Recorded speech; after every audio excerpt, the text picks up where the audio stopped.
Welcome to Arcade Stories.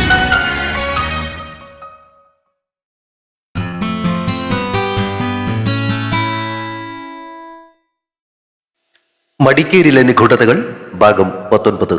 രചനയും അവതരണവും രഘുദാസ് കാട്ടുങ്കൽ. അകത്തേക്ക് കയറി ചെന്ന കാറ് ദിനൂപ് പോർച്ചിൽ ഒതുക്കി നിർത്തുമ്പോൾ അവരെ സ്വീകരിക്കാനെന്നോണം മീര രാഘവേന്ദ്രൻ വീടിന്റെ മുൻവശത്ത് തന്നെ നിൽപ്പുണ്ടായിരുന്നു. കാറിൽ നിന്നും ഇറങ്ങിയ സർവമദനൻ ചുറ്റിലും നോക്കുന്നതിനിടയിൽ മീര പടികൾ ഇറങ്ങി അവർക്കടുത്തേക്ക് വന്നു. ഹായ് ശ്രാവണി, വരൂ. ഇത് ദിനൂപ്, എന്റെ ഫ്രണ്ടാണ്. പിന്നെ ഇത് മദനൻ സാർ, പ്രൈവറ്റ് ഡിറ്റക്റ്റീവ് ആണ്. ശ്രാവണി അവരെ പരിചയപ്പെടുത്തിയപ്പോ മീരയുടെ നെറ്റി ചുളിഞ്ഞു. സർവമദനൻ. അവൾക്ക് നേരെ കൈനീട്ടിക്കൊണ്ട് അയാൾ തന്റെ മുഴുവൻ പേരും പറഞ്ഞുകൊണ്ട് ഒന്നുകൂടി സ്വയം പരിചയപ്പെടുത്തി. മീരയുടെ സന്ദേഹം നിറഞ്ഞ മുഖം ഒരു പുഞ്ചിരിയിലേക്ക് വഴിമാറി. വരൂ, നമുക്കേ അകത്തിരുന്ന് സംസാരിക്കാം. അവൾ വീണ്ടും അവരെ ഉള്ളിലേക്ക് ക്ഷണിച്ചു. അകത്തേക്ക് കയറിയ അവർ ആ ബംഗ്ലാവിനകത്തെ ആഡംബരം കണ്ട് അത്ഭുതത്തോടെ നിൽക്കുന്നതിനിടയിൽ മീര അവരോട് ഇരിക്കാൻ പറഞ്ഞു. അവരിരുന്നതും പ്രൗഢിയിൽ വസ്ത്രം ധരിച്ച മധ്യവയസ്കയായ ഒരു സ്ത്രീ അങ്ങോട്ടേക്ക് വന്നു. അമ്മയാണ്, പാർവതി. മീര അമ്മയെ പരിചയപ്പെടുത്തിയപ്പോ ശ്രാവണിയും കൂട്ടരും അവരെ നോക്കി തൊഴുതു. ഇരിക്കു പിള്ളേരെ, നിങ്ങള് ആ ജഗത്തിന്റെ കൂട്ടുകാരാണല്ലേ? അവർക്കെതിരെയുള്ള സീറ്റിലേക്ക് ഇരുന്നിട്ട് പാർവതി ചോദിച്ചു. അതെ, പക്ഷേ ഇത് സർവമദനൻ സാറാണ്, ഒരു പ്രൈവറ്റ് ഡിറ്റക്റ്റീവ്. അത് കേട്ടപ്പോ അവരുടെയും മുഖം ചുളിഞ്ഞു. ജഗത്തിനെ കാണാതായ വിവരം മാഡം അറിഞ്ഞിരിക്കുമല്ലോ. സർവമദനെ കൂടെ കൂട്ടിയതിന് കാരണം വിശദീകരിച്ചുകൊണ്ട് ശ്രാവണി പറഞ്ഞു. അത് അന്വേഷിക്കാൻ വേണ്ടിയാ ഞങ്ങള് ഇദ്ദേഹത്തെ സമീപിച്ചത്. 2 മാസം മുന്നേ ഒരു രാത്രിയില് ഇവിടെ ജൂനിയർ കോളേജിൽ ഗ്രൗണ്ടിനടുത്തുള്ള ബേളൂർ സോമവാർപേട്ട് റോഡിൽ വെച്ചുണ്ടായ ഒരു ആക്സിഡന്റിൽ വെച്ചാണല്ലോ മീരയും ജഗത്തും ആദ്യമായിട്ട് കാണുന്നേ. ആക്സിഡന്റോ? എന്ത് ആക്സിഡന്റ്? മീരയുടെ അത്ഭുതം നിറഞ്ഞ ചോദ്യം കേട്ട് അവർ പരസ്പരം നോക്കി. അന്ന് രാത്രി ജഗത്ത് കാണാൻ ചെന്ന ഒരുത്തനാ ഏതോ വണ്ടി ഇടിച്ച് മരിച്ചത്. അത് കണ്ട് നിർത്തിയ ജഗത്തിന്റെ ബുള്ളറ്റിൽ ചെന്നിട്ടാണല്ലോ മീരയുടെ കാർ തട്ടിയത്. ആ സമയത്ത് കയ്യിലുണ്ടായ മുറിവിൽ മരുന്ന് വെക്കാനല്ലേ മീര ജഗത്തിനെ വിളിച്ച് ഇങ്ങോട്ട് വന്നത്. ഇവിടെ വെച്ചല്ലേ നിങ്ങൾ ജഗത്തിന്റെ പ്ലാന്റേഷനിൽ നിന്നും കോഫി ബീൻസ് വാങ്ങുന്ന കാര്യം സംസാരിച്ചത്? നോ ശ്രാവണി. മീര നിഷേധാർത്ഥത്തിൽ തലകുലുക്കി. ജഗത്ത് ഇവിടെ വന്നു എന്നതും ഇവിടെ വെച്ചാണ് അയാളുടെ പ്ലാന്റേഷനിൽ നിന്നും കോഫി ബീൻസ് എടുക്കുന്ന കാര്യം ഞങ്ങൾ സംസാരിച്ചു എന്ന് പറഞ്ഞതൊക്കെ ശരി തന്നെയാ. പക്ഷെ അന്ന് രാത്രി അത്തരമൊരു ആക്സിഡന്റ് ഉണ്ടാവുകയോ ഞാൻ അയാളെ ഇങ്ങോട്ട് കൂട്ടിക്കൊണ്ടുവരികയോ ചെയ്തിട്ടില്ല. പിന്നെ ജഗത്ത് കാലത്ത് നേരിട്ട് ഇങ്ങോട്ട് വരികയായിരുന്നു. അയാളുടെ പ്ലാന്റേഷനിൽ നിന്നും കോഫി ബീൻസ് എടുക്കുന്ന കാര്യം ജഗത്ത് തന്നെയാ നേരിട്ട് എന്നോട് സംസാരിച്ചത്. ആ സമയം അയാളുടെ കയ്യിലൊരു ബാൻഡേജ് ഉണ്ടായിരുന്നത് ശരിയാ. ചോദിച്ചപ്പോ ബുള്ളറ്റ് സ്കിഡ് ചെയ്ത് താഴെ വീണതാണെന്നാ എന്നോട് പറഞ്ഞത്. ഞങ്ങളുമായിട്ട് ബിസിനസ് ചെയ്യാൻ താല്പര്യമുണ്ടെന്നും കോഫി ബീൻസ് സപ്ലൈ ചെയ്യാൻ തയ്യാറാണെന്നും പുള്ളി പറഞ്ഞതനുസരിച്ചാ പിറ്റേ ദിവസം ഞാൻ ചേട്ടനെയും കൂട്ടി അവിടെ വന്നത്. പ്ലാന്റേഷൻ കാണുകയും അത് ഇഷ്ടപ്പെടുകയും ചെയ്തതുകൊണ്ട് എഗ്രിമെന്റ് സൈൻ ചെയ്യുകയും ചെയ്തു. അല്ലാതെ നിങ്ങളീ പറയുന്ന ആക്സിഡന്റിനെ പറ്റി സത്യത്തിൽ എനിക്കറിയില്ല. അവളുടെ ആ വെളിപ്പെടുത്തൽ കേട്ട് ശ്രാവണിയും ദിനൂപും അക്ഷരാർത്ഥത്തിൽ സ്തംഭിച്ചിരുന്നപ്പോ അത് പ്രതീക്ഷിച്ചിരുന്നത് പോലെയായിരുന്നു സർവോദനന്റെ മുഖഭാവം. സോ അന്ന് രാത്രി അത്തരമൊരു ആക്സിഡന്റ് ഉണ്ടായിട്ടില്ലെന്നാണോ മീര പറയുന്നത്? ഉറപ്പിക്കാൻ എന്നോണം ദിനൂപ് ഒരിക്കൽ കൂടി എടുത്ത് ചോദിച്ചു. യെസ്, ഞാൻ പറഞ്ഞല്ലോ, അങ്ങനെ ഒരു സംഭവം നടന്നിട്ടുണ്ടെങ്കിൽ അത് പറയുന്നത് കൊണ്ട് എന്താ? താൻ പറഞ്ഞ കാര്യം അവർക്ക് വിശ്വാസമായില്ല എന്ന തോന്നലിൽ മീരയുടെ സ്വരത്തിൽ നേരിയ മുഷിച്ചിലുണ്ടായിരുന്നു. Okay miss Meera. സർവമദനൻ എഴുന്നേറ്റു. ഇവർ എന്നോട് പറഞ്ഞ കഥയിൽ അത്തരമൊരു ആക്സിഡന്റ് ഉണ്ടായിരുന്നു. അതിനെക്കുറിച്ച് ചോദിക്കാനാ ഞാനിവിടെ എത്തിയത്. Anyway, sorry for the inconvenience. It's okay sir. ജഗത്ത് നല്ലൊരു പേഴ്സണായിട്ടാ എനിക്ക് തോന്നിയത്. എന്തായാലും പുള്ളിയും വൈഫും ഇപ്പോൾ മിസ്സിംഗ് ആണെന്നത് സങ്കടമുള്ള കാര്യം തന്നെയാ. അതിന്റെ അന്വേഷണത്തിന് എന്ത് വിധത്തിലുള്ള സഹായം ചെയ്യാനും ഞാൻ തയ്യാറാ. അത്തരമൊരു ആക്സിഡന്റിന്റെ കഥ ഇതിനിടയിൽ എങ്ങനെ വന്നു എന്ന് എനിക്കറിയില്ല. No problem. സർവമദനൻ ശ്രാവണിക്കും ദിനൂപിനും നേർക്ക് തിരിഞ്ഞു. വരൂ, നമുക്ക് പോവാം. ഇരിക്കേ, എന്തെങ്കിലും കുടിച്ചിട്ട് പോവാം, പാർവതി പറഞ്ഞു. No madam, thank you. Shravani എഴുന്നേറ്റ് കൈകൂപ്പിയതോടെ സർവമദനൻ പുറത്തേക്ക് നടന്നു. ഇതിപ്പോ ആര് പറയുന്നത് ഞാൻ വിശ്വസിക്കണം? പുറത്തേക്കെടുത്ത വണ്ടിയുടെ റിയർവ്യൂ മിററിൽ കൂടി ബംഗ്ലാവിന് മുന്നിൽ നിൽക്കുന്ന മീരയെയും അമ്മയെയും ശ്രദ്ധിക്കുകയായിരുന്ന ദിനൂപ് പിന്നിലിരുന്ന സർവമദനന്റെ ചോദ്യം കേട്ട് ശ്രാവണിയെ നോക്കി. സർ, ജഗത്ത് ഞങ്ങളോട് പറഞ്ഞ കാര്യങ്ങളാ ഞങ്ങള് സാറിനോട് പറഞ്ഞത്. ഈ MPRന്റെ കുടുംബത്തെ കുറിച്ച് അന്ന് ഇഷ്ടി പറഞ്ഞ കാര്യം വെച്ച് നോക്കുമ്പോ ഇവരിപ്പോ നുണ പറഞ്ഞതാകാനും സാധ്യതയില്ലേ? ആവാം, അതും കണ്ടുപിടിക്കേണ്ടിയിരിക്കുന്നു.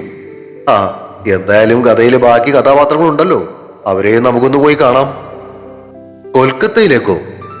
കണ്ണാടിയിൽ കൂടി പിന്നിലേക്ക് നോക്കിക്കൊണ്ട് ദിനൂപ് ചോദിച്ചു. കൊൽക്കത്തയിൽ മാത്രമല്ല മിസ്റ്റർ ദിനു, വേണ്ടി വന്നാൽ ആ കാടിനകത്തും നമ്മൾ പോകും. പിൻസീറ്റിൽ ചാരിക്കിടക്കുകയായിരുന്ന സർവ്വമദനൻ പറഞ്ഞത് കേട്ട് വീണ്ടും അയാളെ കണ്ണാടിയിൽ കൂടി ശ്രദ്ധിക്കുന്നതിനിടയിലാണ് കാറിന്റെ മുന്നിലേക്ക് ഒരു ട്രക്ക് പാഞ്ഞു കയറി വന്നത്. ദിനു! അലറി വിളിച്ച ശ്രാവണിയുടെ ശബ്ദം കേട്ട് ദിനൂപ് നിമിഷ നേരം കൊണ്ട് വണ്ടി വെട്ടിച്ചു മാറ്റി.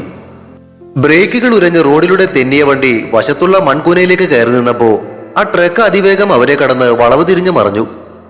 പുറത്തേക്ക് ചാടിയിറങ്ങിയ സർവ്വമദനന്റെ കയ്യിൽ ഒരു തോക്കിരിക്കുന്നത് ആ വെപ്രാളത്തിനിടയിലും അവർ കണ്ടു. കണ്ണുകൾ അടച്ച് ഭയത്തോടെ കിതച്ചുകൊണ്ട് ശ്രാവണി ദിനൂപിന്റെ കയ്യിൽ പിടിച്ചു. നേരിയ വ്യത്യാസത്തിൽ അകന്നുപോയ മരണം അകലെ മറഞ്ഞതിന്റെ ആശ്വാസത്തിൽ അവൻ അവളുടെ തോളിൽ മെല്ലെ ഒന്ന് തട്ടി. Just miss. കാറിനകത്തേക്ക് തിരികെ കയറി വാതിലടച്ച സർവ്വമോദനൻ പിറുപിറുക്കുന്നത് കേട്ട് മിസ്സായത് ലോറിയിലുള്ളവനെയാണോ അതോ തങ്ങളെയാണോ എന്ന സംശയത്തോടെ ദിനൂപ് തിരിഞ്ഞു നോക്കി.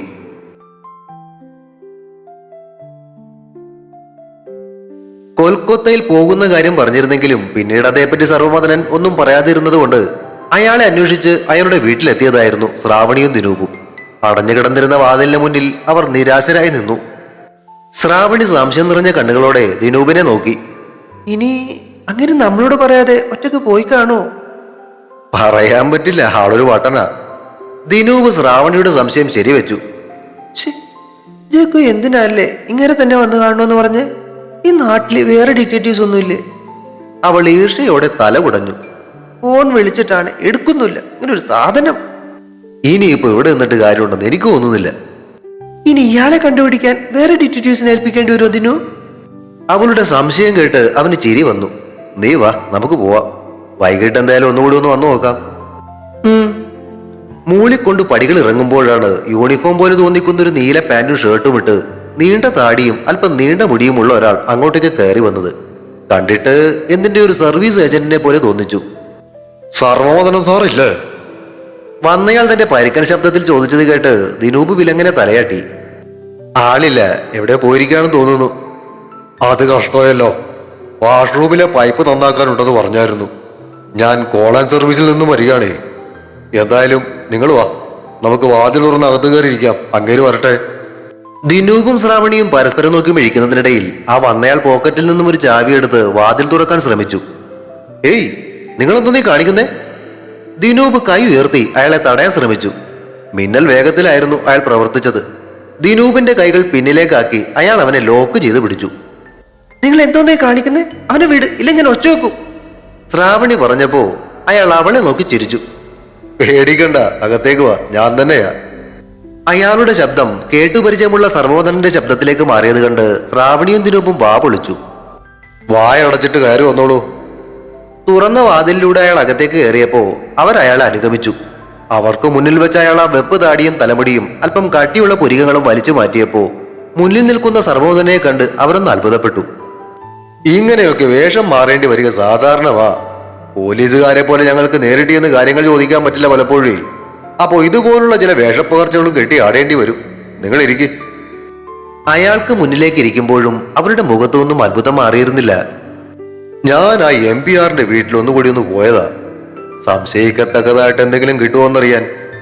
പക്ഷെ അയാളുടെ വീട് ക്ലീൻ ആണ്. ഒരുപക്ഷെ അയാളൊരു പഠിച്ച കള്ളനാ, അല്ലെങ്കിൽ ആ നിഷ്ഠി എന്ന പെൺകുട്ടി മനഃപൂർവ്വം വഴി തെറ്റിക്കാൻ ശ്രമിച്ചതാ. സർവ്വമദനൻ പറഞ്ഞത് കേട്ട് ശ്രാവണി ആശയക്കുഴപ്പത്തോടെ ദിനൂപിനെ നോക്കി. എന്തായാലും നാളെ നമുക്ക് കൊൽക്കത്തയിലേക്ക് പോകാം. അവിടെ ചെന്ന ശൈലേന്ദ്രനെയും ജഗത്തിന്റെ അമ്മയും ഒക്കെ ഒന്ന് കാണണം. അതിനു മുന്നേ എനിക്ക് ജഗത്തിന്റെ മുറി ഒന്ന് പരിശോധിക്കണമെന്നുണ്ട്. അതിനെന്താ സാറ് ഇന്ന് തന്നെ വന്നോളൂ. എങ്കിലേ ഇന്ന് വൈകുന്നേരം ഞാൻ ജഗത്തിന്റെ വീട്ടിലേക്ക് വരാം. നിങ്ങൾ അവിടെ ഉണ്ടാകുമല്ലോ അല്ലേ? ഓ സാർ, ഞങ്ങൾ ഉണ്ടാവും. ശ്രാവണി ഉറപ്പ് കൊടുത്തു. നാളെ തന്നെ കൊൽക്കത്തയിലേക്കുള്ള ഫ്ലൈറ്റ് ടിക്കറ്റും കൂടി ഒന്ന് ബുക്ക് ചെയ്തേക്കൂ, വൈകിക്കണ്ട. അതും ചെയ്യാം. ദിനൂപ് അതും സമ്മതിച്ചപ്പോ സർവ്വമദനൻ എഴുന്നേറ്റു. എങ്കില് നിങ്ങൾ ഇറങ്ങിക്കോ, എനിക്ക് അല്പം കൂടി ജോലിയുണ്ട്.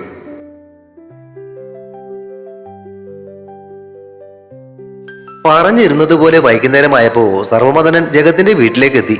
ശ്രാവണിയും ദിനൂപും അയാളെയും പ്രതീക്ഷിച്ച് അവിടെ ഉണ്ടായിരുന്നു. വന്ന ഉടനെ തന്നെ കൂടുതൽ സംസാരത്തിന് നിൽക്കാതെ അയാൾ ജഗത്തിന്റെ മുറിയിലേക്കാണ് കയറിയത്. അവന്റെ ലാപ്ടോപ്പ് മേശപ്പുറത്ത് തന്നെ ഉണ്ടായിരുന്നു. അത് കണ്ടതും സർവമദനന്റെ കണ്ണുകൾ തിളങ്ങി. ആ ലാപ്ടോപ്പ് ലോക്ക് ചെയ്തിരുന്ന പാസ്വേഡ് നിമിഷനേരം കൊണ്ടാണ് അയാൾ ക്രാക്ക് ചെയ്തത്. പിന്നിൽ നിന്നിരുന്ന ശ്രാവണിയും ദിനൂപും അയാളുടെ കഴിവും വേഗതയും കണ്ട് കണ്ണുകൾ മിഴിച്ചു.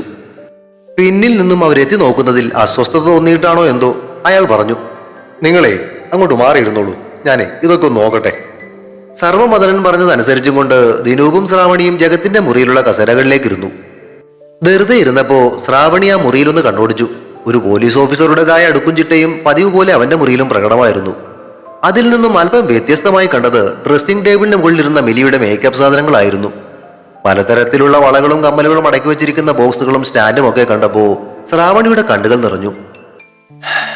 പാവങ്ങള് രണ്ടുപേരും ഇപ്പൊ എവിടെയാണോ ആവോ, എവിടെയാണേലും കുഴപ്പമൊന്നും ഉണ്ടാകാതിരിക്കണേ. അവൾ മനസ്സിൽ പ്രാർത്ഥിക്കുന്നതിനിടയിൽ ലാപ്ടോപ്പിൽ എന്തോ കണ്ട് അസ്വസ്ഥനായതുപോലെ സർവോദനൻ ചാടി എഴുന്നേറ്റു. അയാളുടെ മുഖഭാവം കണ്ട് അവരും കൂടെ എഴുന്നേറ്റു. എന്തോ തിരയുന്നത് പോലെ സർവമദനൻ ആ മുറി മുഴുവൻ പരിശോധിക്കുവാൻ തുടങ്ങി. കാര്യം മനസ്സിലാകാതെ ശ്രാവണിയും ദിനൂപും ഒതുങ്ങി നിന്നു. സർവമദനൻ ആ മുറിയുടെ ഭിത്തികളിൽ കൈകൾ കൊണ്ട് തട്ടി നോക്കുകയും ടൈലുകൾ പാകിയ നിലത്ത് കമഴ്ന്നു കിടന്ന് കൈകൊണ്ട് തട്ടി ചെവി ഓർക്കുകയും ഒക്കെ ചെയ്യുന്നത് കണ്ട് രണ്ടുപേരും നെറ്റി ചൊളിച്ച് നോക്കി നിന്നു. പ്രതീക്ഷിച്ചതുപോലെ ഒന്നും കിട്ടാത്തതിന്റെയാണോ എന്തോ അയാളുടെ മുഖത്തൊരു നിരാശ പടർന്നു. കൈകൾ തലക്ക് മുകളിൽ പിണച്ചു കെട്ടി അയാൾ കണ്ണുകൾ അടച്ച് കുറച്ചു നേരം നിന്നു. പിന്നീടാണ് അയാൾ മരം കൊണ്ടുണ്ടാക്കിയ ഭിത്തി അലമാരിക്ക് നേരെ നോക്കിയത്. അതിന്റെ പിടികളിൽ പിടിച്ച് അയാൾ വലിച്ചു നോക്കിയെങ്കിലും അത് പൂട്ടിയിട്ടിരിക്കുകയായിരുന്നു. മുകളിലേക്ക് കൈ എത്തിച്ച് അയാൾ ആ അലമാരിയുടെ മുകളിലൊന്ന് തപ്പി നോക്കി. കയ്യിൽ അതിന്റെ ചാവി തടഞ്ഞതും അയാൾ ആഹ്ലാദത്തോടെ അവരെ തിരിഞ്ഞു നോക്കി ആ ചാവി ഉയർത്തിക്കാട്ടി. അയാൾ എന്താണ് ഉദ്ദേശിക്കുന്നതെന്ന് മനസ്സിലാവാതെ നിൽക്കുകയായിരുന്നു അവരപ്പോഴും. ചാവി ഉപയോഗിച്ച് ആ ഭിത്തി അലമാര തുറന്ന അയാൾ അതിനകത്തുണ്ടായിരുന്ന തുണികൾ മുഴുവൻ കട്ടിലേക്ക് വലിച്ചിട്ടു. ഭ്രാന്ത് പിടിച്ചതുപോലെയായിരുന്നു അയാളുടെ പെരുമാറ്റം. എന്താണ് ഈ ചെയ്യുന്നതെന്നൊക്കെ ചോദിക്കണമെന്ന് ശ്രാവണിക്കുണ്ടായിരുന്നെങ്കിലും തൊട്ടടുത്ത് നിന്നിരുന്ന ദിനൂപ് കണ്ണടച്ച് കാട്ടിയതുകൊണ്ട് അവൾ നിശബ്ദയായി. ഭിത്തി അലമാരിയിലെ തുണികളെല്ലാം കട്ടിലേക്ക് വലിച്ചിട്ടതിന് ശേഷം നേരത്തെ ചെയ്തതുപോലെ തന്നെ സർവമദനൻ ആ ഭിത്തി അലമാരിയുടെ വശങ്ങളിൽ കൈകൊണ്ട് തട്ടി നോക്കുവാൻ തുടങ്ങി. ഒടുവിൽ ഒരു ഭാഗത്ത് വ്യത്യസ്തമായ എന്തോ ശബ്ദം കേട്ടതുപോലെ അയാൾ ആ ഭാഗം പരിശോധിക്കുവാൻ തുടങ്ങി. ശ്രാവണിയും ദിനൂപും അല്പം കൂടി അയാൾക്ക് അടുത്തേക്ക് നിന്നിട്ട് അയാൾ ചെയ്യുന്നത് എന്താണെന്ന് നോക്കി. അദൃശ്യമായ എന്തോ ഒന്ന് കണ്ടുപിടിക്കാൻ ശ്രമിക്കുന്നതിന്റെ വെപ്രാളമായിരുന്നു അയാൾക്ക്. അവർ നോക്കി നിൽക്കെ മുറിയിൽ നിന്നും പുറത്തേക്ക് ഓടിയ അയാൾ അടുക്കളയിൽ നിന്നും കനം കുറഞ്ഞൊരു കത്തിയുമായിട്ടാണ് തിരികെ എത്തിയത്. ആ ഭിത്തി അലമാരിയുടെ പലകകൾ തമ്മിൽ ചേർന്നിരുന്ന വിടവിൽ ആ കനം കുറഞ്ഞ കത്തി ഇറക്കി നോക്കുകയായിരുന്നു അയാൾ. ഒടുവിൽ എന്തോ കണ്ടുപിടിച്ചതുപോലെ അയാൾ ആഹ്ലാദത്തോടെ ശബ്ദമുണ്ടാക്കിക്കൊണ്ട് അവരെ നോക്കി കണ്ണിറുക്കി. അവർക്കിരുവർക്കും അപ്പോഴും കാര്യമൊന്നും മനസ്സിലായില്ല. സർവമദനൻ ആ കത്തിയുടെ മുനുപയോഗിച്ച് ആവശ്യത്തെ അലമാരിയുടെ പലക മാറ്റാൻ ശ്രമിച്ചു.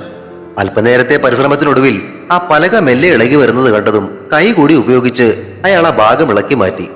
ശ്രാവണിയും ദിനൂപും അതിനകത്തേക്ക് എത്തി നോക്കി. ഇരുമ്പ് കൊണ്ടുള്ള ചെറിയൊരു രഹസ്യ അറയായിരുന്നു അതിൽ.